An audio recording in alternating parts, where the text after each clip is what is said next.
আসসালামু আলাইকুম। কি অবস্থা সবার? কেমন আছেন?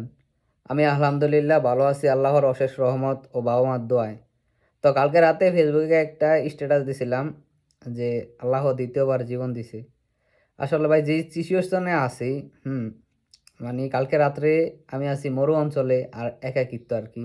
মরুভূমির মাঝখানে। আমার কোনো সঙ্গ দেওয়ার লোক নাই। তো কালকে রাত্রে প্রচুর পরিমাণ ঝড়, বৃষ্টি, শিলা এবং কি ঠাড়ও মারতেছিল, ঠিক আছে? তো আমি রুমে আইছি, আসার পরে মাগরিব নামাজ পড়লাম, নাস্তা পানি খাইলাম, খাইয়া মোবাইলে একটু টিপতেছি। তো মোবাইল টিপতে, টিপতে হঠাৎ মোবাইলের চার্জটা শেষ হইয়া যায়। পরে আরকি পাশেই চার্জারটা ছিল। তখন আরকি চার্জারটা নিয়া মোবাইলটা চার্জার লাগিয়ে টিপতেছিলাম।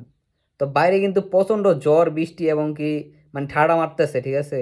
মানে মনের মধ্যে ভয় কাজ করে না। ওই যে মোবাইলের ধ্যানে আছি, মোবাইল টিপতেছি।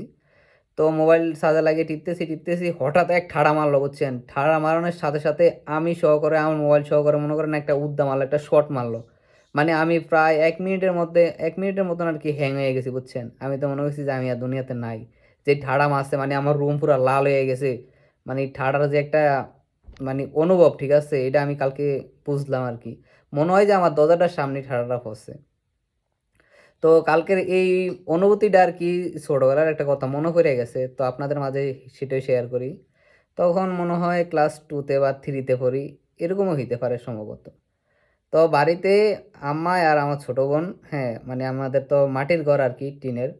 তো আম্মা আর ছোট বোন মানে নিচে আরকি। আর আমি আর আমার ছোট ভাই ছইয়ের উপরেও আরকি।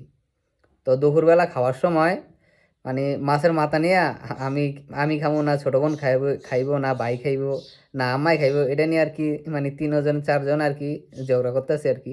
বাইরে কিন্তু বৃষ্টি হইতাছে, ঠিক আছে? তো হঠাৎ এক ঠাড়া মারলো বুঝছেন? মানে তখন আম্মা আর ছোট বোন লাফ দিয়া চইয়ের উপরে উইঠা গেছে। মানে চিক্কুর মারছে আরকি। মেয়ে মানুষ তো মানে ভয়ে চিক্কুর মারছে। মানে ঠাড়া মারার সাথে, সাথে মানি এই যে কারেন্টে যেমন শর্ট খেলে যেরকম হয়, সেম এরকম অনুভূতি হইছে। তো সবাই ভালো থাকবেন, সুস্থ থাকবেন আর আমার জন্য দোয়া করবেন। আল্লাহ হাফেজ। আসসালামু আলাইকুম।